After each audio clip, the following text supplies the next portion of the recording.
የመሃል ከተማ መዳረሻ በሆነችው በለቡ መብራት በማራኪ ኮሪደር ልማት ደምቆ በሚገኘው በዲኤምሲ ሪል ስቴት ውብ መንደራችን ላይ ለዲኤምሲ ሪል ስቴት የመጨረሻ የሆነውን ብሎክ እነሆ እያለ ከባለ 1 መኝታ እስከ ባለ 3 መኝታ ቤቶችን ቀድመው ለሚመጡ ለ20 ደንበኞች ብቻ በ30% ልዩ ቅናሽ ከ8% ቅድመ ክፍያ ጀምሮ ከ60% የባንክ ብድር አማራጭ ጋር እንዲሁም በዝቅተኛ የወለል አማራጭ ለተከታታይ 15 ቀናት ብቻ እየሸጥን እንገኛለን። ፈጥነው ይመዝገቡና ከነዚህ ውስን ሰዎች አንዱ ይሁኑ። ለመመዝገብ በ0902888831 ላይ ይደውሉ። ዲኤምሲ ሪል ስቴት።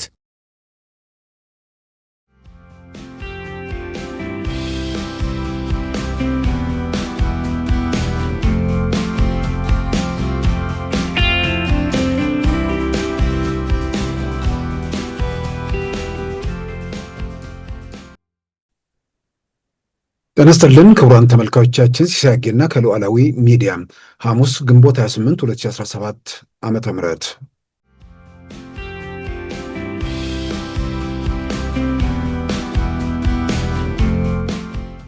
ለማመን በእጅጉ የሚዳግቱ ተአምራዊ ውጤት አይተንበታል።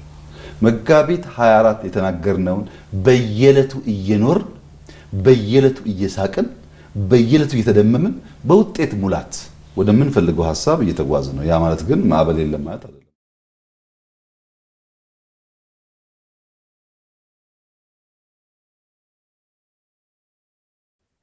ስለዚህ ያኔ በዛ መጠን ከዳር እስከ ዳር የደገፈው ኃይል ዛሬ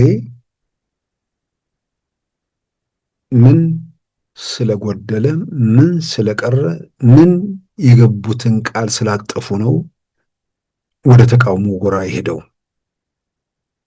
አሁን መጠየቅ ያለበት ይሄ ነው።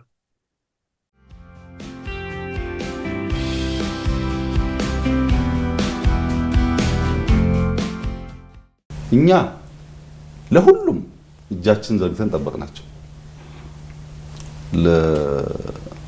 አውሮፓ ላለውም አሜሪካ ላለውም በቅርብ ላለውም ለሁሉም እጃችን ዘርተን የተቀበልነው። አንዳንዶች ከእጃችን ላይ የግል ምንዳ ጠበቁ።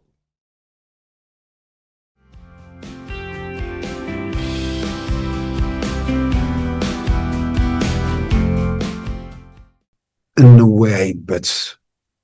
የጠቅላይ ሚኒስትር አብይ መንግስት ቃሉን አጥፏል። በሌላም በኩል የተሰሩት መፈታታቸው፣ ውጭ ያሉት መመለሳቸው ዛሬ ላለንበት ቀውስ ዋናው ምክንያት ነው።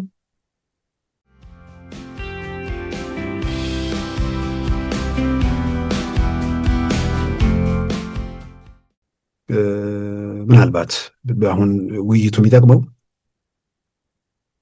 በጩኸት በግርግር በተኩስም በምንም እንግዲህ የማይሄድ መንግስት መሆኑ ተረጋግጧልና መሄድ የሚችለው ያው ያለው እድል ምርጫ ነው። ምርጫ ሂደቱ ላይ ለመሳተፍም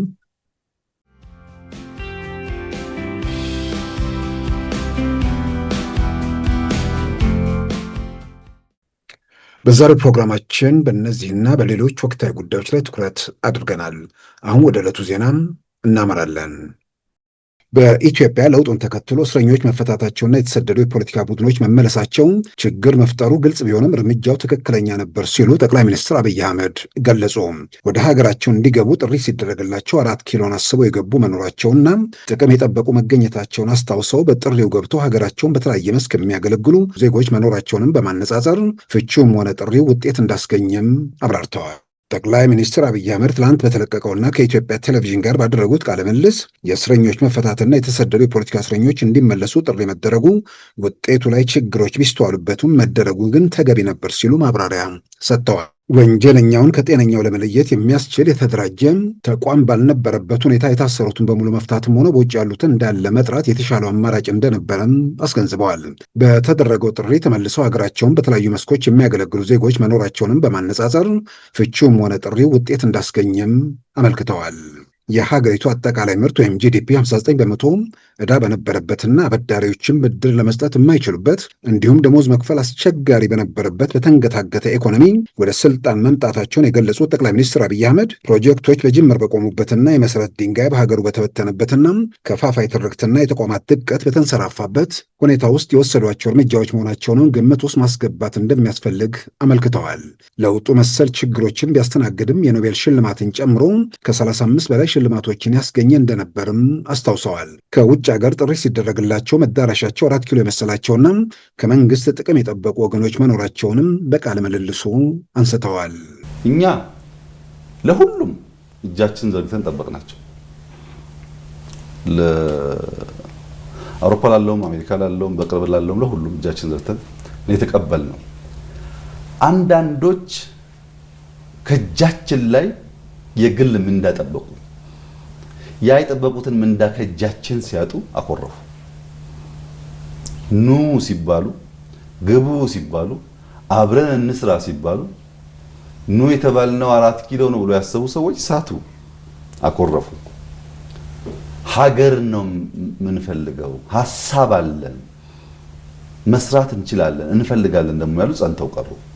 በለውጥ ውስጥ መንግስት የተጋፈጠው ፈተና ከጉዳቱ ይልቅ እንዲሰሩና ክፍተቶችን መሙላትና ጉድለትን ለማጠናከር እንዳስቻላቸው በመግለጽ የጸጥታ ተቋማቱ ላይ የተሰሩ ስራዎችም የፈተናው ውጤቶች እንደሆኑ አመልክተዋል። ከለውጡ በፊት የነበረው አጠቃላይ ሎ ኢንፎርስመንት ኤጀንሲስ መከላከያው፣ ደህንነቱ፣ የሳይበር ሴኩሪቲ ተቋሙ ያለው ብቃት እና ዛሬ ያለውን ብቃት ማወዳደር አይቻልም። በጣም ከፍተኛ ዲፍረንስ ነው ያለው። ዛሬ ያለው ለኢንፎርስመንት ኤጀንሲስ ምንም አይነት ስጋት ከዚህና ከዚያ ቢፈጠር ኢትዮጵያ ካለውን ችግር ኦቨርካም እንደምታደርግ ጥርጥር የለውም። ከፍተኛ ብቃት ፈጥረናል። ያኔ ጥይት እንለምናለን፣ አሁን ጥይት እናመርታለን። ያኔ በጣም በርካታ ጉዳዮች እንገዛለን፣ አሁን እናመርታለን። ያኔ ስንገዛ ብዙ ወዳጅ ስላልነበረን ግዢውም ችግር ነው፣ ልመናውም ችግር ነው፣ ገንዘቡም ችግር ነው። አሁን የተሻለ ገንዘብም አለን፣ የተሻለ ወዳጅም አለን፣ የተሻለ የመግዛት አቅምም አለን። መስራት ብቻ አይደለም። 130 ሚሊዮን ህዝብ ስላለን ብቻ ሳይሆን ሰልጥነን ተደራጅተን በአዳዲስ እውቀትና ታክቲክ ሀገራችንን ሉዓላዊነታችንን ለመከላከል ያለን አቅም ለውድድር የሚበቃ ጉዳይ አይደለም። እውነቱን ለመናገር እነዚያ ፈተናዎች ባይፈጠሩ ኖሮ በዚያ ልክ እንደረጅ ነበር ወይ የሚለውን እጠራጠራለሁ። በተሰሩ ጠንካራ ስራዎች የኢትዮጵያ ሉዓላዊነት ጥያቄ ውስጥ የማይገባበትና ስጋትነቱ የቀረበት ሁኔታ መከተሉንም ጠቅላይ ሚኒስትር አብይ አህመድ ከኢትዮጵያ ቴሌቪዥን ጋር ባደረጉት በዚሁ ቃለ ምልልስ አብራርተዋል። ካለምንም ጥርጥር የኢትዮጵያ ሉዓላዊነት፣ የኢትዮጵያ አንድነት ዛሬ ለኢትዮጵያ መንግስት ስጋት አይደለም። በተሟላ መንገድ ሉዓላዊነታችንን ከማንም ኃይል መጠበቅ እንችላለን። በተሟላ መንገድ እንደዚህ አይነት ቁመና የፈጠርነው በስራ ነው። ባለፉት 7 ዓመታት በኢትዮጵያ ተአምር ሊባሉ የሚችሉ ስራዎች መሰራታቸውን በእርግጠኝነት የገለጹት ጠቅላይ ሚኒስትር አብይ አህመድ ጀምሬ ያልጨረስኩት ስራ የለም ሲሉም ተደምጠዋል። አጣብቂኝ ውስጥ ገብቶ የቆየውን የህዳሴ ግድብን መልሶ ስራ እንዲጀምር ከማድረግ ጀምሮ በ7 ዓመታት ውስጥ ተጀምረው ያለቁ ፕሮጀክቶችን ዘርዝረዋል። ባለፉት 7 ዓመታት በጣም በርካታ ፈተናዎች ገጥመውን ለማመን የሚያስደንቁ ድሎችም ለማመን የሚያስደንቁ ተአምር ሊባሉ የሚችሉ ድሎች ተመዝግበዋል። እያንዳንዱን በየፈርጁ ማየት ይቻላል። አስደማሚ፣ አስደናቂ፣ ለማመን በእጅጉ የሚዳግቱ ተአምራዊ ውጤት አይተንበታል። መጋቢት 24 የተናገርነውን በየዕለቱ እየኖር በየዕለቱ እየሳቅን በየዕለቱ እየተደመምን በውጤት ሙላት ወደምንፈልገው ሐሳብ እየተጓዝ ነው። ያ ማለት ግን ማዕበል የለም ማለት አይደለም። ማዕበሎች አሉ፣ ፈተናዎች አሉ። እነሱ ወደምንፈልገው ግብ የሚያደርሱን ጉልበት እንዲሆኑ አድርገን እንጠቀምባቸዋለን። ሀገራትን የለወጡ ቀደምት መሪዎች የገጠማቸውን ፈተናና በመጨረሻ የሚያስገኙትን ውጤት በማንሳት አርአያነታቸውን እየተከተሉ እንደሆነም ጠቁመዋል። የኢትዮጵያው ጠቅላይ ሚኒስትር ዶክተር አብይ አህመድ መጋቢት 24 2010 በፓርላማ የገቡትን ቃል ጠብቀው ሳያዛንፉ እየቀጠሉ መሆናቸውንም በዚሁ ቃለ ምልልስ ገልጸዋል። ኢትዮጵያዊነትን በተመለከተ ለተነሳባቸውም ጥያቄ ሰፋ ያለ ማብራሪያ ሰጥተዋል። ስልጣን ስናገኝ ኢትዮጵያ የሆነን ስልጣን ስናጣ ደግሞ ኢትዮጵያ አይደለንም በሚል የሚገለጽ የውረት ጉዳይ አይደለም ኢትዮጵያዊነት ሲሉ አብራርተዋል።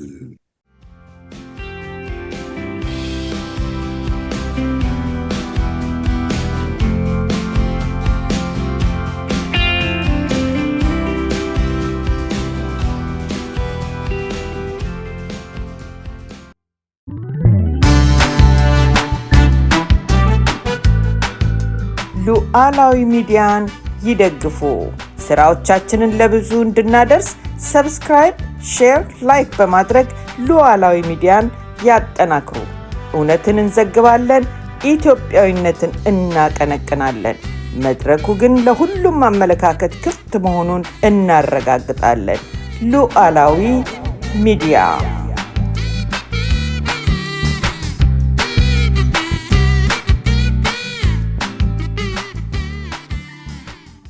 ክቡራን ተመልካቾቻችን በትናንትናው ዕለት ጠቅላይ ሚኒስትር አብይ አህመድ ከኢትዮጵያ ቴሌቪዥን ጋር ያደረጉት ቃለ ምልልስ የመጀመሪያው ክፍል ተላልፏል።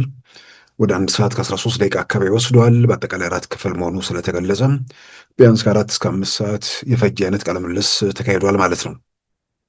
ብዙ ጉዳዮች እንደተነሱ ዝርዝር ጉዳዮችም እንደሚጠቀሱ እንግዲህ ይታመናል። በመጀመሪያው ክፍል ላይ ከተላለፉት በርካታ ጉዳዮች ተነስቷል። ግን ምናልባት የኢትዮጵያ ፖለቲካ ላይ በቁም ነገር አሁን ስሜትን በተለያየ መንገድ ያለንበትን የቆምንበትን ሰፈርና መንደር ወይ ደግሞ የፖለቲካ አስተሳሰብ ሳይሆን በእርግጥም ምንድን ነው ኢትዮጵያ ውስጥ ለውጡ መጥቶ ምን አደረገ፣ በለውጡ ውስጥ የነበሩ ችግሮች ምንድን ናቸው የሚለውንም ለመነጋገርም ለመወያየትም መፍትሄ ለማምጣትም ቃለ ምልልሱም በአስተውሎት መስማትና በገዛ ጉዳይ ላይ መወያየቱ አስፈላጊ ነው ብዬ አምናለሁ። በርካታ ጉዳዮች ተነስተዋል። ግን ምናልባት ሁለቱ ጉዳዮች ላይ በግሌ ያተኩራለሁ። የመጀመሪያው ያው ኢትዮጵያ ውስጥ ሀገሩ በቀውስ በግርግር የተሞላው ያው ከእስር ቤት የተፈቱ ሰዎችና ከስደት የተመለሱ ወገኖች ጋር የተያዘ ነው አብዛኛው የሚታየው ነገር። ስለዚህ መፈታት አልነበረባቸውም፣ ስደት የነበሩትም እንዲገቡ መደረግ አልነበረባቸውም የሚሉ ጉዳዮች በተለያየ ጊዜ ይነሳሉ። ይህም በተመለከተ ጠቅላይ ሚኒስትር አብይ ለተነሳው ጥያቄ የሰጡት ምላሽና ማብራሪያ አለ። አንደኛ ይሄ ነው። ሁለተኛም ጠቅላይ ሚኒስትሩ ወደ ስልጣን ከመጡ በኋላ እሳቸውም ቡድናቸውም ለኢትዮጵያ ሕዝብ የመጀመሪያዎቹ ምዕራፍ ላይ ለውጡ እንደመጣ ከፍተኛ ተቀባይነት አለው። ነገር ግን በጥንቃቄ የሚያው እነዚህ ሰዎች ከቲፒኤልኤፍ በሚመራው መዋቅር ውስጥ ሆነው እንዴት ነፃ ሊሆኑ ይችላሉ የሚል ጸጥታው፣ መከላከያው ምናምን በነዛ መዳፍ ውስጥ እስካለ ድረስ እንዴት የሚሉ ጥያቄዎችም ስለሚነሱ በጥንቃቄና ምን እየተካሄደ ነው የሚለውን የሚመለከቱ ሰዎች ነበሩ። ስለዚህ አብዛኛው ግን ለውጥ መጥቷል፣ ለውጡን ደግፏል። በኋላ ደግሞ በአደባባይ ፓርላማ ውስጥ ጠቅላይ ሚኒስትር አብይ ያደረጉት ንግግር አጥር ላይ የነበሩ ሰዎችም ከአጥሩ ወርደው እርግጥም ለውጥ መጥቷል፣ 27 ዓመት ኢትዮጵያዊነት የደበዘዘበት በስህተት እንኳን ለመጥቀስ የማይቻልበት ብዙም ያልተለመደበት ፓርላማ ላይ ኢትዮጵያዊነት ተደጋግሞ ተጠቀሰ። የኢትዮጵያን አንድነት፣ የኢትዮጵያን የጋራ ትግልና ውጤት በስፋት ተገለጸ፣ ተብራራ።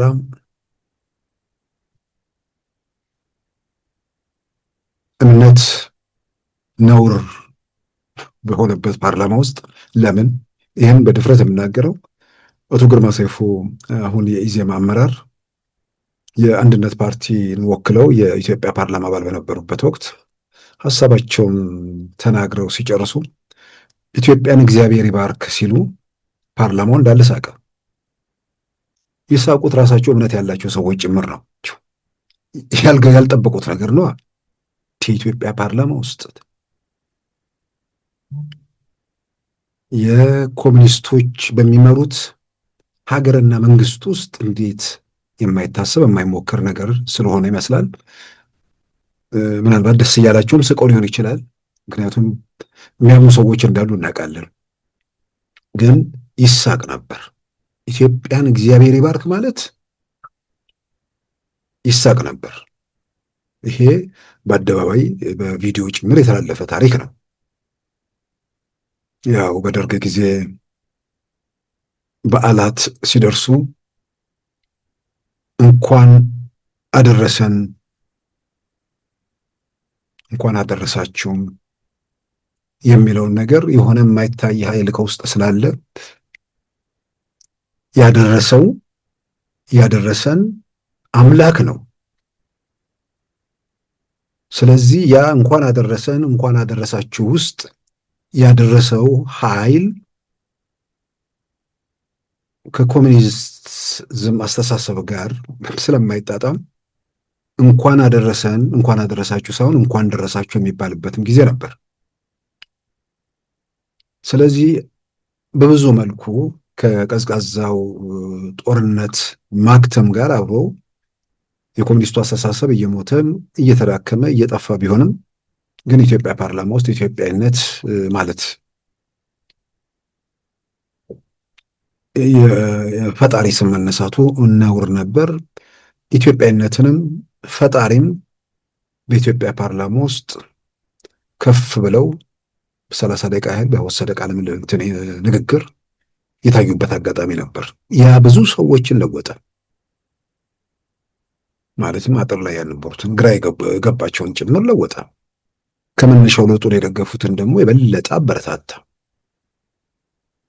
ግን ይሄ ሁሉ ቃላት ብቻ ነበር። ወደ ስልጣኑን ይዘው የተግባር ምላሽ ገና መስጠት አልጀመሩ ነበር። ምናልባት የተደረጉ ነገሮች ከዛ በኋላ የእስረኞች መለቀቅ በዋዜማው ተጀምሮ ነበር። እስረኞች ተለቀቁ። ገደብ የተደረገባቸው እነከሌ የሚባሉ እስረኞች እንዳይለቀቁ የሚለውን ሁሉ በተለይ ጠቅላይ ሚኒስትሩ ገፍተው ሄደው እነሱ ጭምር ሊፈቱ ተደረገ። ውጭ ያሉ የፖለቲካ ኃይሎች መጡ፣ እንዲገቡ ተደረገ። ልክ ነው። እነዚህ ትልልቅ እርምጃዎች ናቸው። ያ እርምጃ ሰውን አበረታተውታል። ለለውጡ ትልቅ ድጋፍ ሰጥቷል። ያው በንጉሱም በደርግም በሁሉም ነገር ውስጥ የኢትዮጵያን ፖለቲካ በቅርብም በብዙ ያለፉ ሰዎች በኢትዮጵያ ታሪክ ውስጥ ጠቅላይ ሚኒስትር አብይ የተደገፉትን ያህል ወይ ደግሞ ያገኙትን ተቀባይነት ያህል የሚታወቅ በኢትዮጵያ ታሪክ ውስጥ ያልተመዘገበ ከፍተኛ ተቀባይነት መሆኑን የኢትዮጵያ ፖለቲካ ሂደት የገመገሙ ያለፉበት የመረመሩ ሰዎች ሁሉ የተናገሩት ነው። ልክ ነው። ከዳር እስከ ዳር ነው። በሀገር ቤት ከዳር እስከ ዳር ነው። በውጭ ዓለም የነበረውን ሁኔታ በዋሽንግተን ዲሲ፣ በሚኒሶታ እንዲሁም በካሊፎርኒያ ሎስ አንጀለስ ከዛም ባሻገር በአውሮፓ ከተሞች ታይቷል። ያኮረፈ ግራ የተጋባ ደግሞ ቡድን አልነበረም ማለት አይደለም። ስለዚህ ያኔ በዛ መጠን ከዳር እስከ ዳር የደገፈው ኃይል ዛሬ ምን ስለጎደለ ምን ስለቀረ ምን የገቡትን ቃል ስላጠፉ ነው ወደ ተቃውሞ ጎራ የሄደው? አሁን መጠየቅ ያለበት ይሄ ነው። ማለትም እሳቸው ትናንት በኢትዮጵያ ቴሌቪዥን ቃለ ምልልስ ላይ መጋቢት 24 2010 የገባውትን ቃል በየዕለቱ እየፈጸምኳት ነው ብለው ያው እንደ ቡድን እየፈጸሙ ነው ብለው ተናግረዋል።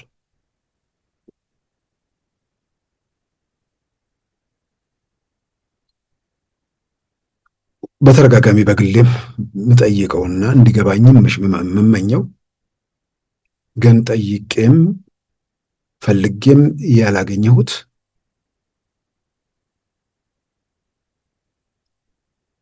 ጠቅላይ ሚኒስትሩ ወደ ስልጣን ሲመጡ የገቡትን ቃል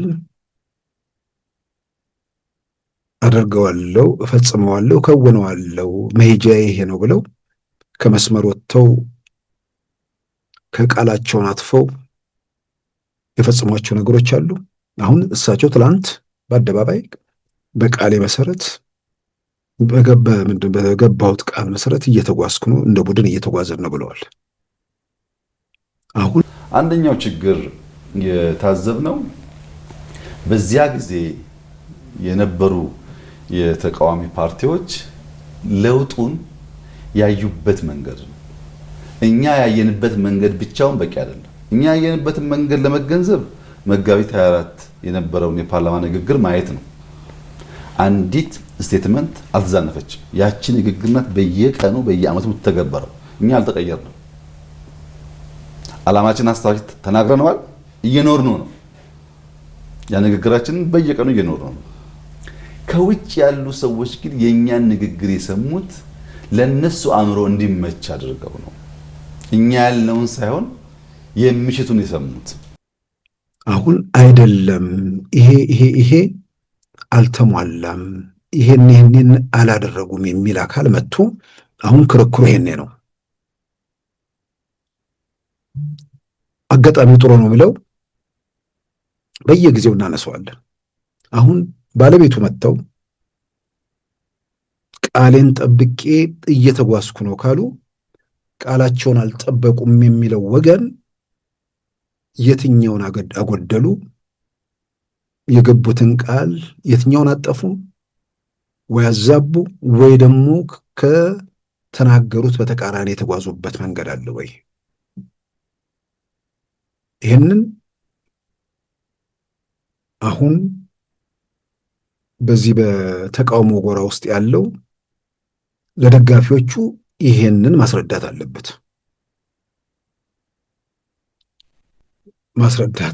ስል ደጋፊዎቹ ውስጥ በእርግጥ ምን እየተካሄደ ነው ብሎ የሚጠይቀውን ወገን ማለት ነው። ያኛውማ ቆሞ ቀርቷል።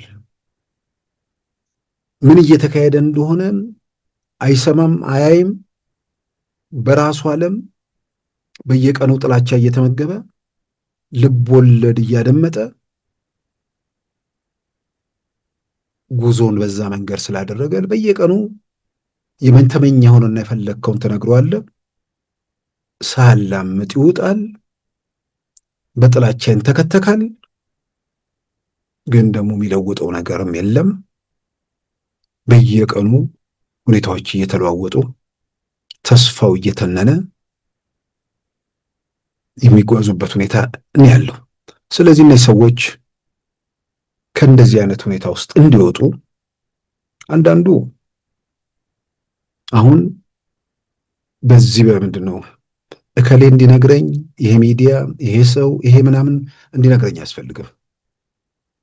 ቁጭ ብሎ አሁን ጠቅላይ ሚኒስትሩ በቃሌ መሰረት እየተጓዝኩ ነው ብለዋል። በቃላቸው መሰረት ነው አይደለም? አሁን ቁጭ ብሎ መገምገም ነው። ኢትዮጵያ ውስጥ ለውጡ ዋዜማ እየተቃረበ ሲመጣ እንቅስቃሴው የሀገራዊ ነው ወይስ ክልላዊ ነው የሚለው መጀመሪያ ያሳስብ ነበር።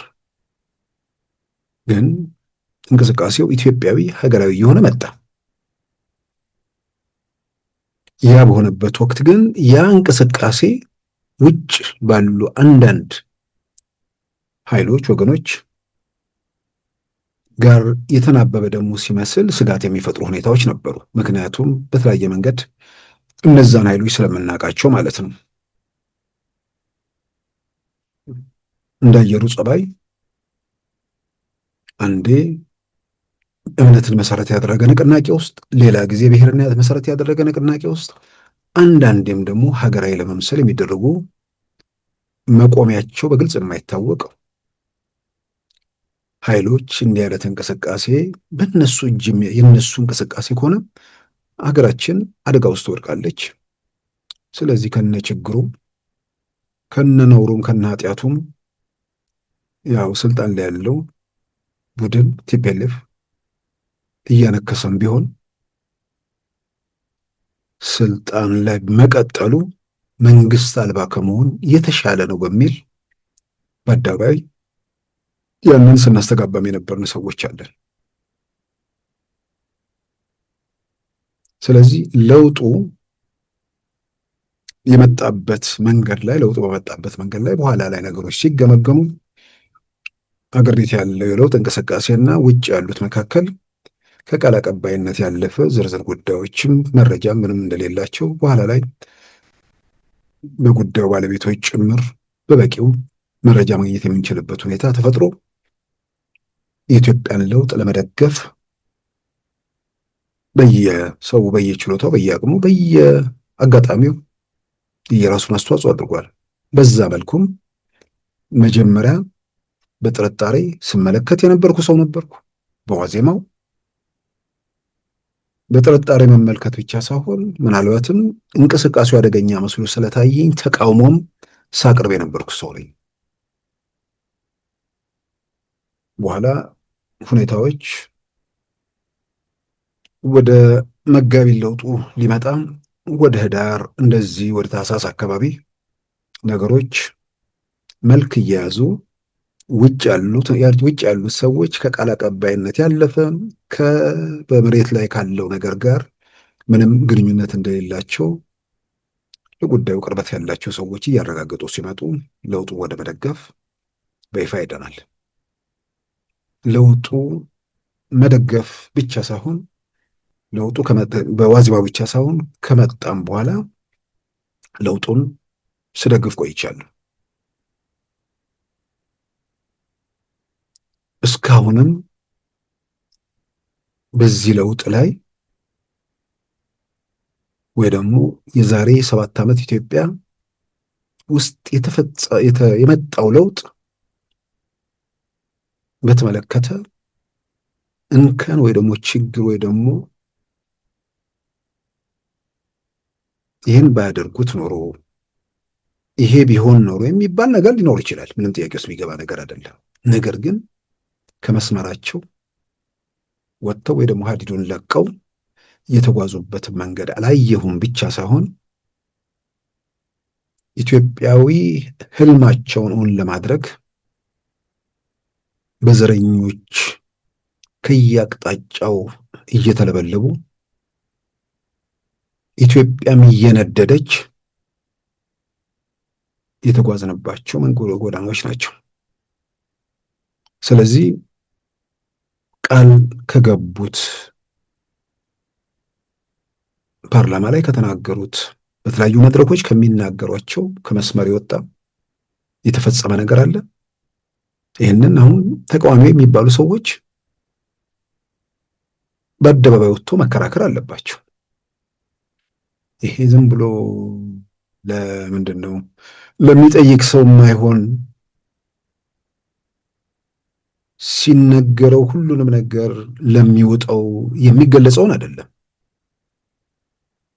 የሚጠይቁ ሰዎች ሲጠይቁ መልስ የሚያገኙበት ይሄ መንግስት ይሄን ነገር ችግር ፈጥሯል ብሎ እሱን ማንሳት ነው። ያ ከሆነ ደግሞ ለእኛም ጥሩ ነው። ምክንያቱም በተለያየ መንገድ ያላየነው የዚህ መንግስት ችግርን ከተረዳን ድምፃችንን አስተባብረን በጋራ ይሄን አድርግ፣ በዚህ ውጣ፣ በዚህ ግባ ብለን ግፊት ለማድረግ ድምፃችንን ለማስተባበር ድምፁ ከፍ ሲል ነገሮች መስመር ለማስያዝ ያግዛል። ስለዚህ ጠቅላይ ሚኒስትሩ ባሉት ከመስመር ያልወጣሁም ባሉት መሰረት ከዛ የወጡበትን ወይ ደግሞ ያጎደሉትን ነገር አሁን ይዞ መጥቶ መከራከር በጣም በጣም አስፈላጊ ነገር ነው።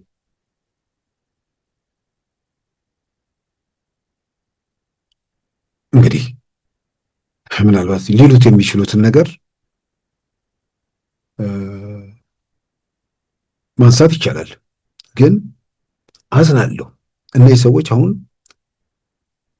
ይህን ጉዳይ ብለው ሲጽፉ ወይ ደግሞ አደባባይ ወጥቶ ሲናገሩ በዚህ በዲጂታሉ ዘመን ሁሉ ነገር መረጃ ባህር ውስጥ ይቀመጣል። ሀገር መከራ፣ ቀውስ፣ ፈተና ውስጥ በገባችበት ሰዓት ሚናህ ምንድን ነበር የሚለው ጥያቄ ይወጣል። በዛን ወቅት የሚያቀርቡት መከራከሪያ አደባባይ ይገለጣል። ያኔ ቆሞ መሄድ ይችላሉ። ከብሬ ነው የምለው። የሚያደርጉትን መከራከሪያቸውን እያየው ስለሆነ ማለት ነው።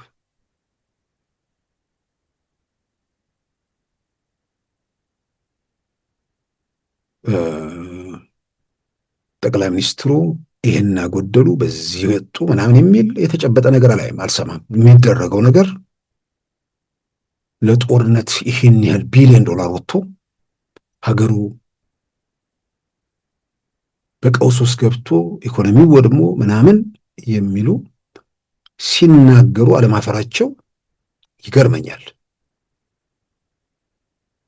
ኢትዮጵያ መከራውን እንድትጋፈጥ ራሱ የመጀመሪያውን ጥይት የተኮሱ ጥይት የሚሆን ፊሽካ ኢትዮጵያን ወደ ችግር የከተቱ ሰዎች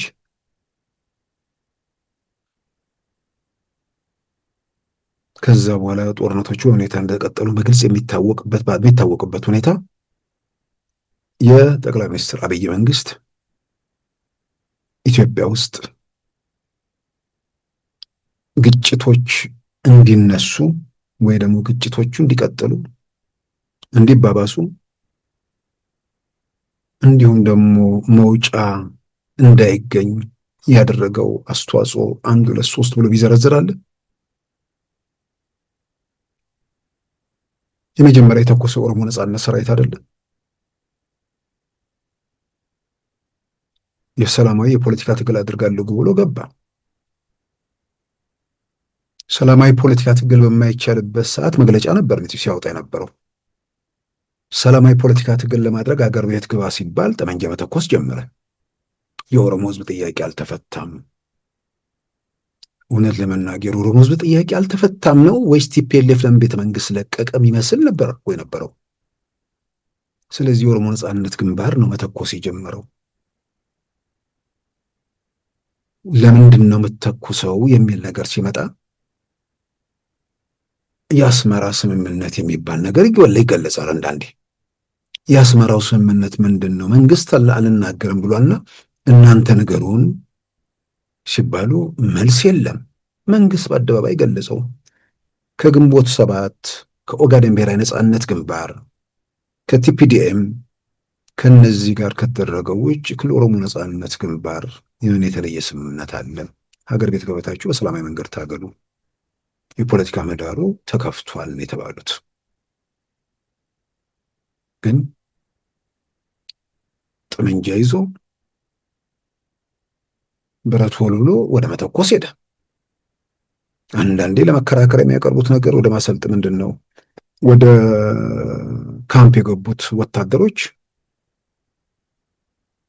እንዳንጎበኝ ተከለከልን የሚል ነገር ደግሞ ይመጣል።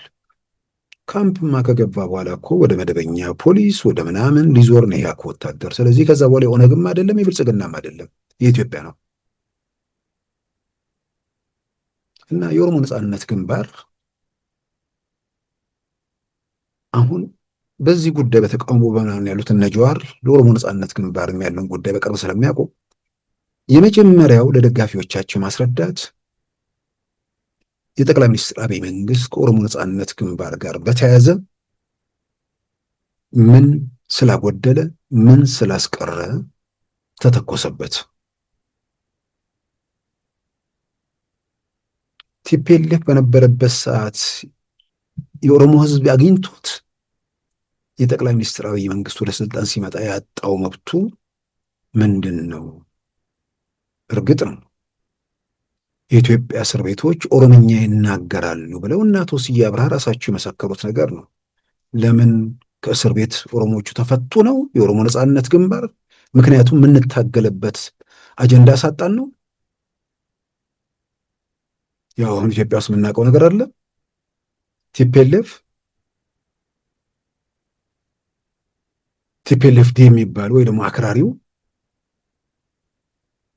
የትግራይ ከወልቃይት አካባቢ የተፈናቀሉ ተፈናቃዮችን በድንኳን ውስጥ ፀሐይ ቁር እየተፈራረቀባቸው እነሱ ከተመለሱ የፖለቲካ አጀንዳ ስለሚያጡ እነዛን ዜጎች በስቃይና በሰቆቃ እንዲቆዩ ሲያደርጓቸው አይተናል። የአማራ ብሔርተኞች ተፈናቃዮች ወደ ሰፈራቸው ከተመለሱ የምንታገልበት ኮዛችንን ያሳጣናል ብለው በአደባባይ ያደረጓቸው ውይይቶች ገልጽ ይፋ ሆነዋል። ስለዚህ የሆነ ብሔረሰብ የሆነ ሰፈር የሆነ እድርና ቆብ ስም የሚጠሩ ሰዎች በነዛ ሊነግዱባቸው የራሳቸውን ጥቅም ሊያገኙባቸው በነዛ ስቃይና ሰቆቃ ሊያተርፉ እንጂ ከስቃይ ከመከራ ሊፈቷቸው እንዳልሆነ በተለያየ መንገድ እያየን ነው። ስለዚህ የኢትዮጵያ እስር ቤቶች በኦሮሞዎች ተሞልተው ነበር። ይሄ በእስር ቤት ያለፈን ሰዎች ሁሉ በደንብ የምናውቀው፣ እስር ቤት የቆዩት እናቶ ስዬ አብርሃ በጥሩ አባባል የኢትዮጵያ እስር ቤቶች ኦሮምኛ ይናገራሉ ያሉበት ታሪክ ነው። ስለዚህ ተመልሰው እስረኛው ጠቅላላው የተፈቱት ተመልሰው ይግቡ ማለትም እነ ፕሮፌሰር መረራ ጭምር ምንድን ነው የኦሮሞ ነጻነት ሰራዊት ኢትዮጵያ መንግስት ላይ ለመተኮስ ምክንያት የሚያደርገው? አንዳንዴ የኦሮምኛ ቋንቋ የስራ ቋንቋ፣ ህገ መንግስቱ ደግሞ አይነካ። ታዲያ ህገ መንግስት ይሻሻል አይደል የኦሮምኛ የስራ ቋንቋ የሚሆነው? አሁን ምንድን ነው ኦሮሞ ነጻነት ግንባር ይኸውን ንጹሐንን እየገደለ ፖለቲካ ለማትረፍ የሚንቀሳቀስ ቡድን አይደለም። ማንም ኦሮምኛ የስራ ቋንቋ የኢትዮጵያ ውስጥ ተጨማሪ ስራ ብሔራዊ ቋንቋ እንዲሆን ከዛሬ 20 ዓመት የፖለቲካ እንቅስቃሴ 97 ምርጫ ጋር ተያይዞ ህብረ ብሔር የፖለቲካ ድርጅቶች የሚያነሱት ይሄ ጥያቄ ዛሬ የሚነሳበት ጉዳይ አይደለም። ስለዚህ የኦሮሞ ነጻነት ግንባር መንግስት ላይ ተኮሰ። መንግስት ላይ ተኩሶ መንግስትን ማነቃነቅ ሲያቅተው ንጹሐንን ወደ መፍጀት በማንነታቸው ቀጠለ። ንጹሐን ሲጨፈጨፉ ደግሞ ሙሾ አውራጆቹ አማራን ማስነሳት አቅቷቸው ስለነበር እየተናበቡ ይሁን በሆነ መንገድ እዛ ጨፍጨፋው ቪዲዮ እየወጣ ምን እያለ አማራ አካባቢ ደግሞ ተመሳሳይ ነገር ቀጠለ። ዋናው ቤተ መንግስቱን ያጣው ምንድን ነው? ከቅሚያና ከዝርፊያ ከጭቆናና ካፈና ውጭ ህይወት ያለ የማይመስለው የተወሰነ ቀን ስልጣን ከለቀቀ በኋላ ብርድ ያለው ቲፒኤልኤፍ የሚባለው ደግሞ ሚሳኤሉን ይዞ አንጋግቶ የኢትዮጵያ መንግስት አፈርሳለሁ ብሎ ተንቀሳቀሰ። ያ ከመሆኑ በፊት በሽምግልና ተለመነ። እግሩ ላይ እናቶች ሲወድቁ አየን። ስለዚህ ከትልቁ አውዳሚ ጦርነት ከቲፒኤልኤፍ ጋር የነበረ ጦርነት ነው። ለምን? በንጹህ አእምሮ በቅንነት ጠቅላይ ሚኒስትሩን መውደድ መጥላት ሌላ ነገር ነው። ግን እውነትን መናገርና እውነትን መመስከር ለመፍትሄው በብዙ ርቀት ያስጠጋናል። ከቲፒኤልኤፍ ጦርነት ጋር በተያያዘ የኢትዮጵያ መንግስት ጦርነቱን እንዲመጣ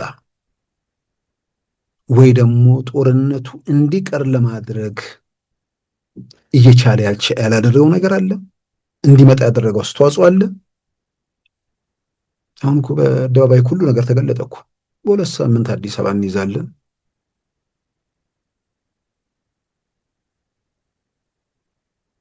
ተብሎ ሚሳኤሉን እናዘንብባቸዋለን የሚል ፉከራ ተፎክሮ ሰሜን ዕዝን በመዳፋችን እናስገባለን የሚለው ነገር ሁሉ እንትን ብሎ ከዛ በኋላ ኢትዮጵያ የ2 ዓመታት አውዳሚ ጦርነት ውስጥ ቀጠለች።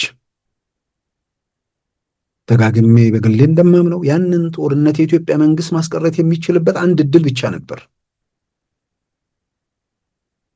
ያንን ለምን አላደረክም የሚል ክርክር ካለ እንግዲህ እሱ ላይ መከራከር ይቻላል። ያ ምንድን ነው? ቤተ መንግስቱን እለቃለሁ፣ ተመልሳችሁ በመጣችሁበት የዘረፋና የቅሚያ የዘረኝነትና የጭቆና መንገዳችሁ መቀጠል መብታችሁ ነው ብሎ ቤተ መንግስቱን ቢለቅላቸው አይተኩሱም። ለምን ይተኩሳሉ? ስለዚህ ያ ሁሉ መስዋዕትነት፣ ያ ሁሉ ዋጋ የተከፈለው ተመልሰው ቤተ መንግስት እንዲገቡ ፍቀዱላቸው ነው።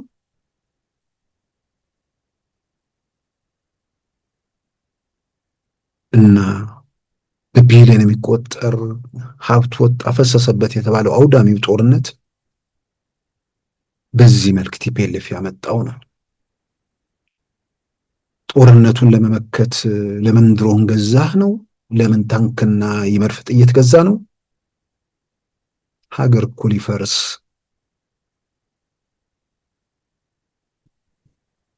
የሀገሪቱ ሁሉና አደጋ ላይ በወደቀበት ሰዓት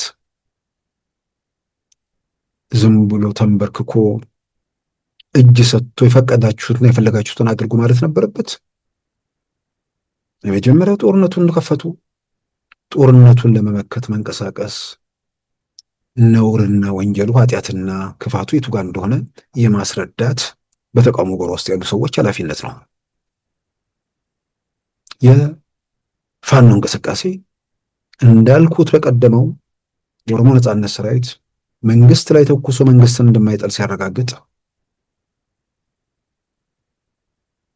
ብቻዬን ስለሆንኩ ነው። ቲፒኤልኤፍ በአንድ በኩል አለ፣ እሱ እየተዘጋጀ ነው፣ ችግር የለም። አሁን ሌላው የድጋፉ መሰረት የዚህ አዲስ የመጣው መንግስት አማራ ክልል ነው።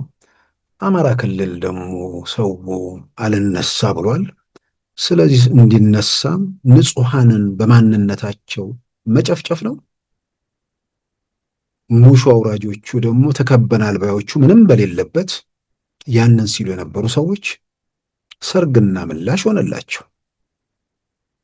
የንጹሐን ሞት፣ የለጋ ህፃናት፣ የመጫቶች፣ የአዛውንቶች እልቂት፣ የገዳዮችና የፖለቲካ የሙሾ አውራጆች የፖለቲካ ህይወት እንዲኖራቸው መንግስትን ለማንገዳገድ ይጠቅመናል በሚል ተናበው ተጠቀሙበት። እንዲህ አይነት አረመኔዎች ስልጣን ቢሰጣቸው ምን ሊፈይዱ ለዚች ሀገር? ለፖለቲካ ለስልጣን ተብሎ ምንም ከመንግስት ጋር ከታጠቀ ኃይል ጋር ያንን ማድረግ ምን ችግር አለበት? ግን ምንም በማያውቁ የጉስቁልና ኑሯቸውን የሚኖሩ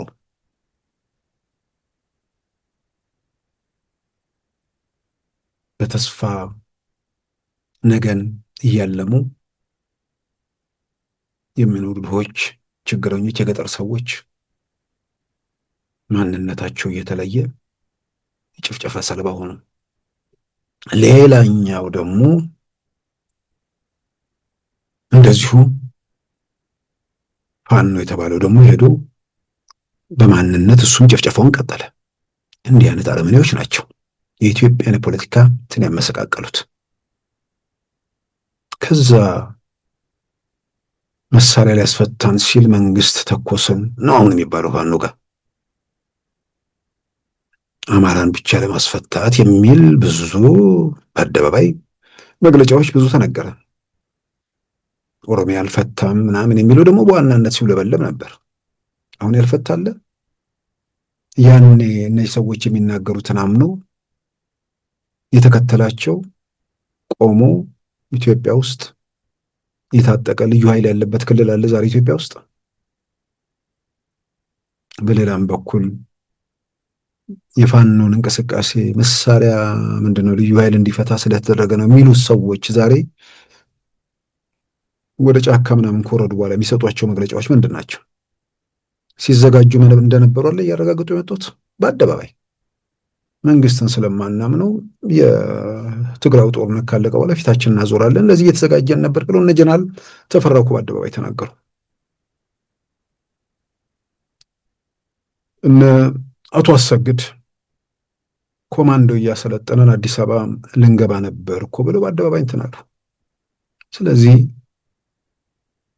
የቲፒኤልኤፉም የኦነጉም የፋኖውም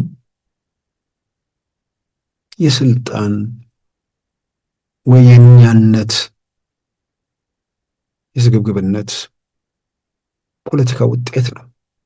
ስለዚህ በዚህ ሂደት ውስጥ የኢትዮጵያ መንግስት ይህም ቢያደርግ ኖሮ የኦነግን ጦርነት ማስቀረት ይችል ነበር። ይህም ቢያደርግ የህወሓትን ማስቀረት ይችል ነበር። ይህንን ቢያደርግ የፋኖን ማስቀረት ይችል ነበር የሚባል ነገር ካለ አሁን መከራከሪያው እሱ ነው።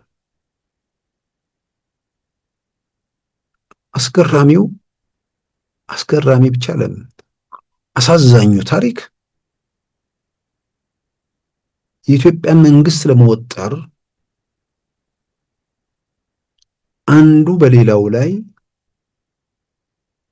በጠላትነት አሁን አንድ ምሳሌ መስጠት አሁን የፋኖ ደጋፊዎች የኢትዮጵያ መንግስት ወይ ደግሞ ጠቅላይ ሚኒስትር አብይ በዋናነት የሚወነጀሉበት የነበረው ጉዳይ ጀዋር ህግና ስርዓት እያፈረሰ ሁሉን ነገር እያደረገ እሱን አይነኩትም፣ ምክንያቱም በዓላማ ስለሚመሳሰሉ ነው።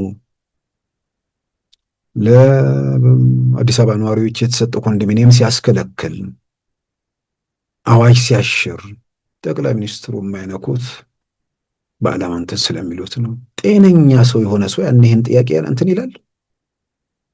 የጠቅላይ ሚኒስትሩ መንግስት እኮ የመጀመሪያ የነቀነቀው እኮ ፈተና ውስጥ የከተተው እኮ ጀዋር ነው። ወደ ሁለተኛው ነጥብ በዛው ልሂድ። መፈታት ነበረባቸው፣ ውጭ ያሉት መግባት ነበረባቸው ወይ የሚለውን ጥያቄ ሁለተኛው ነጥብ ማለት ነው። በጣም ማስታውሰው ለውጡ ሲመጣ ሰው ውስጥ የነበረው ደስታና ተስፋ እጅግ እጅግ የሚገርም ነገር ነበር።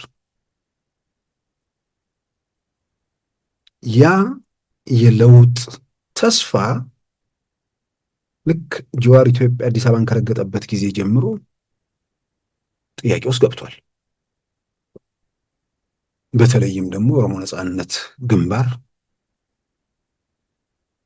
አዲስ አበባን ከረገጠ በኋላ በቡራዩ በምናምን በተፈጸመው ነገሮች የበለጠ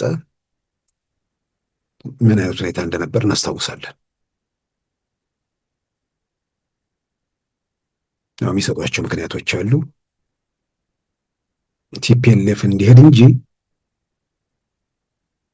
በኮንፌዴሬሽን መልክ ያለንበት አሰፋፈራች ምንድን ነው? ይሄ አንድ ቀን ደስ ያለን ቀን ጎጆ ለመውጣት እንደዚህ በየብሔሩ የተኮለኮለው አስተዳደር እሱ መነካት የለበትም።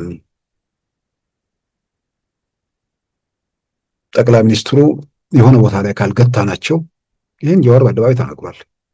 እኔና ለማ እናውቃለን፣ የብሔር ፌዴራሊዝሙን አብይ ያፈርሰዋል ብሎ በአደባባይ ኢንተርቪው ሰጥቷል። ስለዚህ ያንን ሳያፈርሰው ጠልፈን እንጣል በሚል የራሱ የኦፒዲዮን መዋቅር ተጠቅሞ ወጣቶቹን ምናምን እያስተባበሩ ሀገሩን የውከት የግርግር የቀውስ ምድር አደረገው። የአዲስ አበባ መስተዳድርም የኦሮሚያ ክልልም ከጀዋር በታች ሆነ በተወሰነ ደረጃ። እሱም በአደባባይ ሁለት መንግስት አለ የሚል መግለጫ ሰጠ። አንዱ የአብይ መንግስት፣ ሁለተኛ የቄሮ መንግስት እኔ ነኝ ማለቱ ነው። ያን የነበረውን ነገር ሰው እንዴት ነው የሚረሳው? ዛሬ ጀዋርን ይሰቀል ሲሉ የነበሩ ሰዎች ጀዋር ጠቅላይ ሚኒስትር አብይን ስለሚቃወም ጠቅላይ ሚኒስትር አብይን ለመቃወም ምክንያት ሲያደርጉት የነበረውን ግለሰብ አሁን ሲያሸበሽቡለት ሲታይ እነዚህ ሰዎች ጥያቄያቸው ምንድን ነው? ኢትዮጵያ ውስጥ ችግሮች እንዲፈቱ ሰላም እንዲረጋገጥ ነው የሚፈልጉት ወይስ ሁከትና ግርግር ኢትዮጵያ ውስጥ እንዲቀጥል ነው የሚመኙት የሚለውን ነው የሚመልሰው። ስለዚህ የታሰሩት መፈታት፣ ውጭ ያሉት መመለስ አልነበረባቸውም ወይስ ነበረባቸው የሚለው በመጀመሪያ ጥያቄ ደረጃ መነሳት ያለበት ነገር አይደለም። ኢትዮጵያ ውስጥ ለውጥ ሲመጣ ኢትዮጵያ ውስጥ ለውጥ እናመጣለን ብለው በየራሳቸው መንገድ ትግል ሲያደርጉ የነበሩ ሰዎች ወደ ሰላማዊ ፖለቲካ ሂደት እንዲመጡ ጥሪ መደረጉና በሩ መከፈቱ ተገቢ ነው። እስር ቤት ያሉ ሰዎችም በተመሳሳይ የእስር ቤት በሮች መከፈታቸውም አግባብ ነው። አሁን ጠቅላይ ሚኒስትር አብይ ሲናገሩ ሁሉም ምንድነው ንጹህ ሆኖ የታሰረ አይደለም፣ ንጹሆች አሉ፣ ግን ንጹህ ያልሆኑም እስረኞች ነበሩ፣ ሁሉንም በአንድ የፈታ ነው። ያን ለማድረግ የተቋማት ውስንነት እነዚህ የፈጠራቸው ነገሮች አሉ የሚል ነው። አጥፍቶ በፖለቲካ ውሳኔ የታሰሩ ሀሳባቸውን ስለገለጹ ወህኒ የተጋዙ ብዙዎች ናቸው። ጥያቄ ውስጥ የሚገባ ነገር አይደለም። የዛ ነው ያህል ደግሞ የተለያየ ወንጀል ጥፋትም ኖሮባቸው የታሰሩ የሉም ማለት አይደለም። በዛ መልክ በጥፋትም የታሰሩ መንግስት ሲለወጥ አይደለም በዓል ሲከበር እንኳን በምህረት ሰው ይወጣ የለ እንዴ? ስለዚህ በፍቺው ላይ ጥያቄ መነሳት ያለበት ነገር አይመስለኝም። የተፈቱት ሰዎች መፈታታቸው ትክክል ነው። ውጭ የነበሩትም ወደ አገር ቤት መግባታቸው ላይ ጥያቄ መነሳት የለበትም።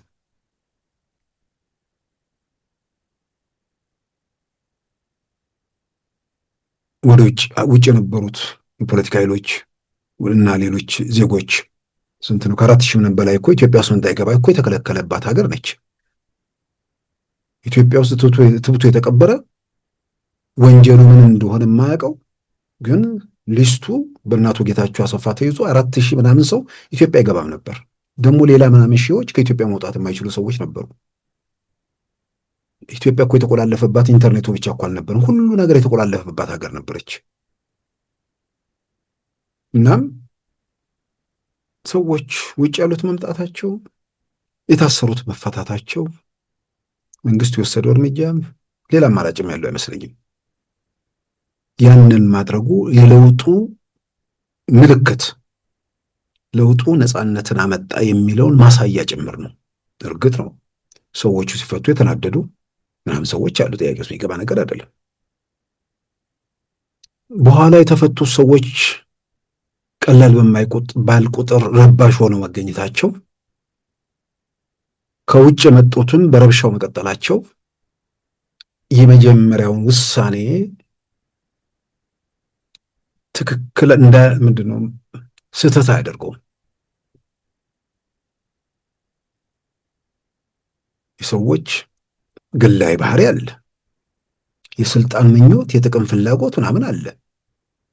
በሌላ በኩል መንግስት የመጣበት መንገድ ጋራ ወጥቶ ወርዶ 17 ዓመት ታግሎ ምናምን ሲባል ቲፒኤልኤፍ ያችን ሁሌ ይናገራታል። አንደኛ ካሰባችሁ 17 ዓመት ይፈጅባችኋል፣ ሁለተኛ ጋራ መውጣት መውረድ ያስፈልጋል እያለ ስለሚነግር ሰው አእምሮ ውስጥ ብዙዎች ሳስበው ደከመኝ ብለው ተኝተው ነበር። አሁን ድንገት ለውጥ ሲመጣ ደግሞ እንደዚህ ይቻላል ወይ ብለው ሁሉም ቤተ መንግስት መግባት ተመኘ። ከዛ ኢትዮጵያን የውከት፣ የግርግር፣ የቀውስ ምድር አደረጓት። ያ እንዲሆን የመንግስት ውሳኔ እስረኞችን መፍታትና ውጭ ያሉት ወደ ሀገር እንዲገቡ ማድረጉ እዛ ጋር ምንም ስህተት አለ ብዬ እኔ በግሌ አላምንም። ልንከራከርበት እንችላለን። በፍጹም የመንግስት የመጣበት መንገድ፣ የጸጥታ መዋቅሩ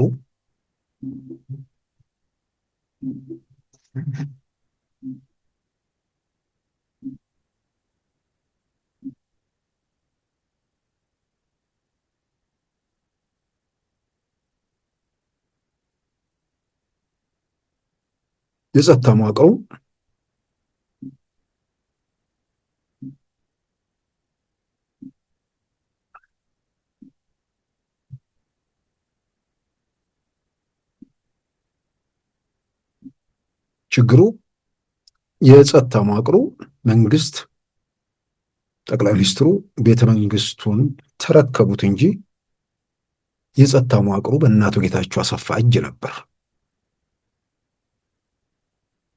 በሁለት ወራት ጊዜ ውስጥ በአዲስ አበባ ከተማ መስቀል አደባባይ ሰኔ 16 የደረሰውንም አደጋ እንዳቀነባበሩት በይፋ ተገልጿል። በኋላ ቲፒኤልኤፍ ጦርነት ድረስ በነበረው ጊዜ ራሱ መጨረሻ ላይ የግንኙነት መምሪያ የነበሩ ጀነራል ሁኔታዎች በማመቻቸት ቲፒኤልኤፍ እንዲቀናው ኢትዮጵያ መከላከያ ውስጥ ሆኖ ያደረጉት እና በየደረጃው የነበረው ነገር ግልጽ ነው። እዛ ሳይደረስ ሀገሪቱ ውስጥ ሁከት፣ ግርግር፣ ቀውስ እንዲነግስ የደቡብ እዝ ሰራዊት አዛዥ የቲፒኤልኤፉ እነ ጀነራል ማሾ በየነ የወላይታና የሲዳማ ተወላጆች እንዲፋጁ፣ ህዝቡ ግራ ገብቶ ተስፋ ቆርጦ ይሄ መንግስት አሁን ሄድልን እንዲልና ከዛ በኋላ እነሱ መጥተው መልሰው ዘረኝነታቸውንና ጭቆናቸውን እንዲቀጥሉ ለማድረግ ብዙ ነገር ነው የተደረገው። ስለዚህ የጸጥታ መዋቅሩ ሙሉ ለሙሉ በእጁ ስላልነበር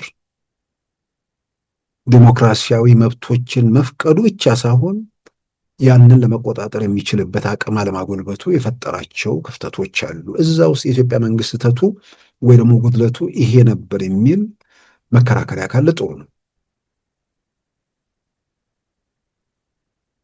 የተፈቱት ሰዎች በአብዛኛው በግርግሩ በቀውስ ውስጥ በአብዛኛው ስል የተፈቱት በአብዛኛው አይደለም፣ ፍቺ ውስጥ የተፈቱ ሰዎች ናቸው። ከግርግሩ ጋር ከምንድን ነው? ለምሳሌ አዲስ አበባ ከተማ እንውሰድ።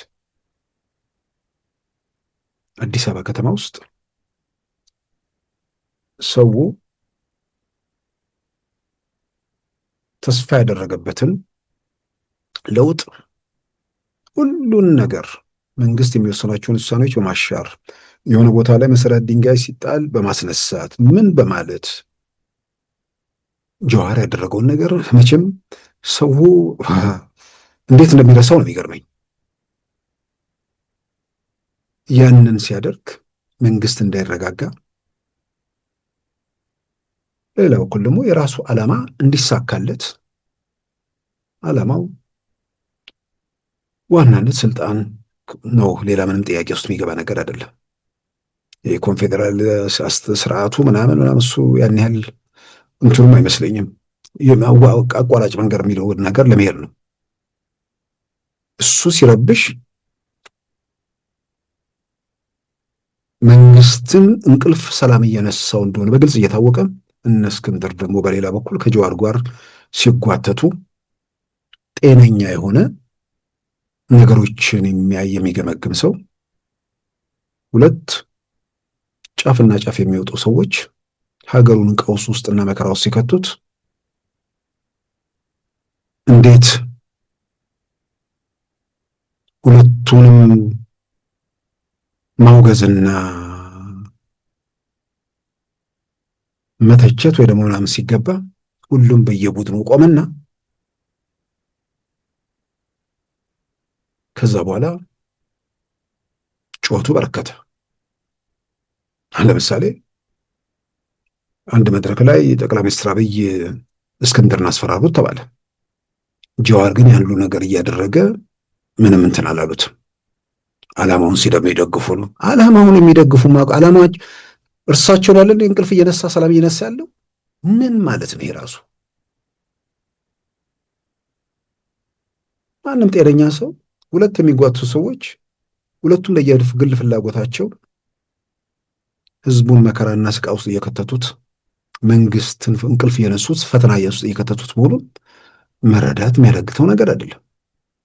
ይህን ደግሞ እያደረጉ ያሉት ዋናው ስልጣን የለቀቀው ኃይል ከነ ሚሳኤሉ ከነ ታንኩ ከነ መድፉ በተቀመጠበት እሱ እንዲቀናው ጭምር መሆኑ በማጠራጠርበት መንገድ ማለት ነው። እና አንዳንዴ ሁለቱም እኩል የወንጀለኛ ቢሆኑ እንኳን የመጀመሪያው ሁለቱም ጸረ መንግስት ናቸው። ነገር ግን አቅም ደግሞ ግምት ውስጥ ይገባል። ተከታይ ያለው ስሩን መንግስት መዋቅር ውስጥ የዘረጋ ሲነካ የመንግስት መዋቅር ጭምር የሚነቃነቅና በአየር ላይ የተንሳፈፈን አካል እኩል አታስተናግድም። በሁለተኛ ደረጃ ጀዋር ምክንያት ያለው ቢያንስ ኮንፌዴራሊስት የሆነው አስተሳሰብ መቀጠል አለበት። ጠቅላይ ሚኒስትሩ ኢትዮጵያ ኢትዮጵያ ይላል ነው ወንጀላቸው በወቅቱ በነ ጀዋር አይን። ኢትዮጵያ ኢትዮጵያ የሚሉ ደግሞ ከጠቅላይ ሚኒስትሩ ጋር ተቃርኖ ሲገቡ ራሱ አስገራሚ ነገር ነው። አሁን ማንም ሰው በዛ በለውጥ ወቅት አሁን ይሄ የሰፈሬ የመንደሬ የምናምን የሚለውን ትቶ በዛን ወቅት ጀዋር ያደረገው ልክ ነው፣ እስክንድር ያደረገው ተገቢ ነው። ኦነግ፣ ፋኖ፣ ህወሓት በእነዚህ ሁሉ የግርግር የሁከት በየቦታው የንጹሐን ጭፍጨፋና እልቂት መፈናቀልና የሀገር ውድመት ውስጥ ማን ምን ሚና ነበረው? መንግስት እንደ መንግስት የመቆጣጠር ህግና ስርዓት የማስከበር ኃላፊነትና ግዴታ አለበት። ያንን ለማድረግ የሚያስችል አቅምና ቁመና ላይ ነበረ ወይ? ጠቅላይ ሚኒስትሩ እኮ በአደባባይ ተናገሩ። ቢሮ ከፍተው የሚያስገቧቸው እኮ የእናቱ ጌታቸው ደህንነቶች ነበሩ። መውጣትና መግባት በእነሱ መልካም ፈቃድ ላይ የተመሰረተ ነው። ያኔ የነበራቸው ህዝባዊ ድጋፍና ዓለም አቀፍ ተቀባይነት ተጠቀሙበትና ሰንሰለቱን በጥሰው ወጡ። ያለዛማ በቃ በእነሱ በፈቀዱትና በተመኙት መንገድ ነበር እንዲሄዱ ሊያደርጓቸው የሚችሉት። ስለዚህ ያንን የግርግር የሁከት የቀውስ ጊዜ መለስ ብሎ ማስተዋልና በዛ ሂደት ውስጥ ማን ምን ሚና ነበረው የሚለውን መገምገሙ በጣም በጣም በጣም አስፈላጊ ነገር ነው። በሌላ በኩል ያው ለውጡ ሲመጣ እንደተባለው ብዙዎች አንዳንዱ ሆነ ለመናገር ብዙ ምኞት የለውም። አዲስ አበባ ሲገባ ቦሌ ኤርፖርት የተወሰኑ ሰዎች ቲሸርት ለብሰው ብራም እንዲቀበሉት ብቻ የሚፈልግም አለ። ለዛም ሲሉ አንዳንዶቹ ወደ ሀገር ቤት ልንሄድ ስለሆነ እንደው የሚዲያ ሽፋን ስጡን አይነት ሁሉ አስታውሳለሁ። የአንድ ሰውዬ ደግሞ ደብዳቤ ሁላ አይረሳኝ። ምናልባት ወደፊት ቢያንስ ስማቸውን እንኳን ሳላነሳ በመጽሐፍ አካትተዋል። አስተዋጽኦአቸውም ገድላቸውም ምናምን ዘርዝረው እየመጣልላችሁ ነው ከሌ ብላችሁ ኢንተርቪው ያድርጉኝ ብለው እንደዛ ያሉ ሰዎችም አሉ። እንዲህ አይነት ምኞት ያላችሁ አሉ። ያው እውነታውን ተገንዝበው እንደው ስደት ብዙ ስለቆዩ አገር ቤት ሲገቡ ተቀባይ እንዳይኖራቸው እንደዛ የሚያስቡ ሰዎች አሉ።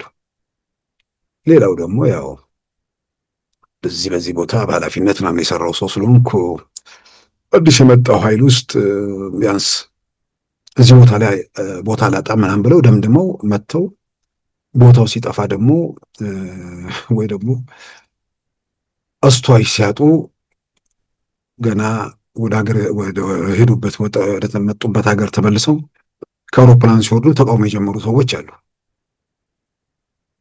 ለተቃውሞ ደግሞ ምክንያት ከተደረጉ ነገሮች ሁሌ ማረሳው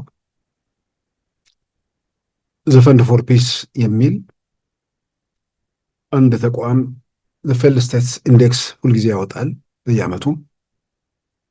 ኢትዮጵያ ሁልጊዜም የመጨረሻዎቹ 20 ውስጥ ነው የነበረችው። እንደ አውሮፓውያን አቆጣጠር ከ2007 ጀምሮ ጥናቱ ነው የሚያወጣው። 2019 አካባቢ የለውጡ ጊዜ ስለነበር ትንሽ 0 ነጥብ ምናምን ጨመረች፣ መሻሻል አሳየች ኢትዮጵያ። ነገር ግን የዛን ጊዜ አርቲክል የጻፉ ሰዎች ኢትዮጵያ ፌልድ ስቴትስ ሆናለች ይላሉ።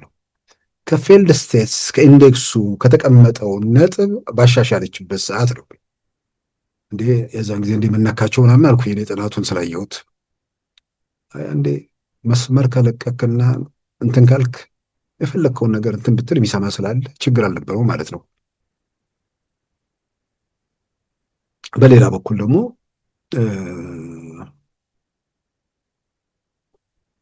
ቅሬታ ያደረባቸው ተገቢም ቅሬታ ነው ብዬ የማምነው ግን ቅሬታው ቅሬታ ብቻ ሆኖ ማለፍ ያለበት ለሌላ ተቃውሞና ለእንትን መልስ ማደግ የሌለበት ግን ከቅሬታ አልፎ ወደ ተቃውሞ ሰዎች የተሸጋገሩበትን ታሪክ አውቃለሁ። ለምሳሌ ለውጡ ሲመጣ ወደ ሀገር ቤት ከመጡ ምሁራን ቪዥን ኢትዮጵያ የሚባል ድርጅት አለ። ያንን ድርጅት ኢትዮጵያ ውስጥ ጉባኤያቸውን በተለያዩ የአሜሪካ ግዛቶች በአብዛኛው ከኢሳት ጋር በመተባበር የሚቀርብ ፕሮግራም ነው። ያንን ለማድረግ አዲስ አበባ መጡ፣ በርካታ ምሁራን መጡ። አስገራሚው ነገር ሆቴል ለማግኘት ችግር እንደገጠማቸው ተሰማ። በዚህ ረገድ ማስፈጸም የሚገባቸው አካላት ተገቢ ትብብር ባለማድረጋቸው የተፈጠረ ክፍተት ነው። ገና ለውጡ መጥቶ የለውጡ ተዋናዮች ውስጥ በለውጡ ያኮረፉ ጭምር ማለትም ውስጥ መዋቅሮች ውስጥ ባሉበት ብዙ ነገሮች ሊኖሩ ይችላሉ። በተለይ ደግሞ ፖለቲካ ዓለም ውስጥ ያለፉ ሰዎች የበለጠ የሚያውቁት የሚገነዘቡትም ነገር ነው። ያ ያስኮረፋቸው የተቆጡ ሰዎች አሉ። ተገቢው ክርፊያ ነው። ተገቢ የሚያሳዝንም ነው። ሆቴል በሞላበት ሀገር ውስጥ ሆቴል ለማግኘት መቸገር አልነበረባቸውም። ግን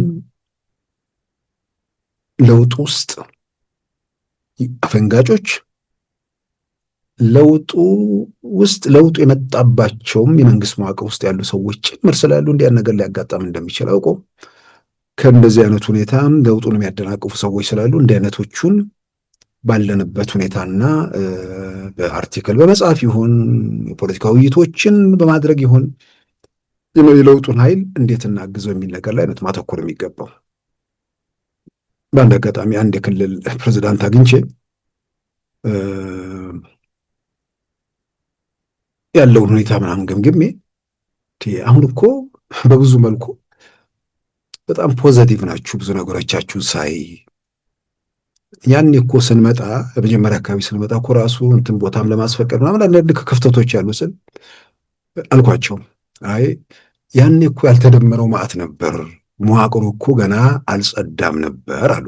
ይህንንም ማነሳው ያኔ የሆነ አዳራሽ ለማግኘት ወይ ደግሞ የሆነ ነገር ለማድረግ ለምሳሌ ስብሰባ ቀን የቆረጥንበትን ቀን እንዲሸጋገር ጭምር ያደረጉበት ጊዜ ነበር። ያኔ የለውጡ ጊዜ ያን የሆነ ሰዎች ያኮረፉ ሰዎች ወይ ደግሞ በተገቢ ምክንያት ያላቸው ሊሆኑ ይችላሉ። ያን አድርገዋል። በኋላ ያን አኩርፈን ሌላ ነገር ውስጥ አልገባንም። በኋላ ግን በሌላ አጋጣሚ እንደዚሁ ያለውን ፖዘቲቭ የሆነ ነገር ሳይ እንዴ በጣም የሚገርም ነው ብዬ ክልል ፕሬዝዳንቱን ሳወራ ያኛው ምዕራፍ ያልተደመሩ ብዙዎች የነበሩበት ነው የሚል ነገር ነው። እና ይህንን ማነሳው ያልተደመሩ ለውጡ የመጣባቸው መንግስት መዋቅር ውስጥ የነበሩ ሰዎች ስብሰባዎችን ምናምኖችን ማደናቀፍ እድላቸው ሰፊ ስለሆነ ነገሮችን አጠቃላይ ሂደቶችን በመገምገም ከኩርፊያው ወደ ቁጣው ወደ ተቃውሞ ከመሸጋገሩ በፊት ያሉ ነገሮችን ከስሜት ባሻገር መገምገም ቢቻል ብዙ ነገር ማገዝ ይቻላል። አሁንም ምናልባት አሁን ውይይቱ የሚጠቅመው በጩኸት በግርግር በተኩስም በምንም እንግዲህ የማይሄድ መንግስት መሆኑ ተረጋግጧልና መሄድ የሚችለው ያው ያለው እድል ምርጫ ነው።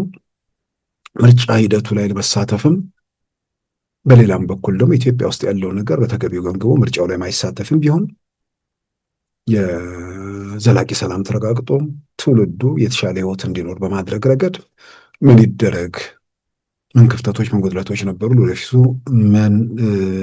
መንግስት ምን ያደርግ፣ ተቃዋሚዎች ምን ያደርጉ፣ ህብረተሰቡ ውስጥ ምን ይጠበቅበታል የሚለው ነገር ላይ ውይይቶችን በዚህ መድረክ በማድረግ ለመፍትሄው ሁሉም የራሱን አስተዋጽኦ ማድረግ ይጠበቅበታል ብዬ አምናለሁ። እንወያይበት። የጠቅላይ ሚኒስትር አብይ መንግስት ቃሉን አጥፏል። በሌላም በኩል የተሰሩት መፈታታቸው፣ ውጭ ያሉት መመለሳቸው ዛሬ ላለንበት ቀውስ ዋናው ምክንያት ነው። እንዲህ እነዚህን ውይይቶች እያደረግን ለመፍትሄው መንቀሳቀስ፣ ከዛ ውጭ ይሄ ተረት ልቦለድ ምኞት ምናምን እሱ ብዙ አይጠቅመንም። በቀጣይ ውይይቶቻቸው የሚነሱ ነገሮች ካሉ እንዲሁም እያነሳን አስተያየት እንሰጣለን። ለኢትዮጵያ በሚበጀውና ለሀገራችን በሚጠቅሙ ጉዳዮች ላይ መከራከሩ መወያየቱ አስፈላጊ ነው። እዚሁ መቀጠል ይገባል ብዬ አምናለሁ። ክቡራን ተመልካቾቻችን የዛሬ ሐሙስ ግንቦት 28 2017 ፕሮግራማችን በዚሁ ተጠናቋል። ጤና ይስጥልን።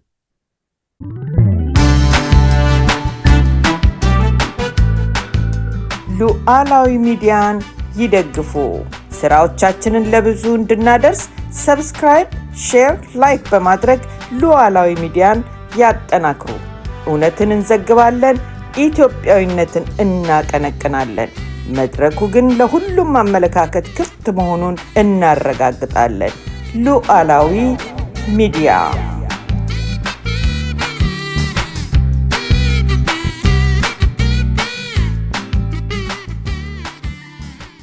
የዛሬ ሐሙስ ግንቦት 28 2017 ፕሮግራማችን በዚሁ ተጠናቋል። ጤና ይስጥልን።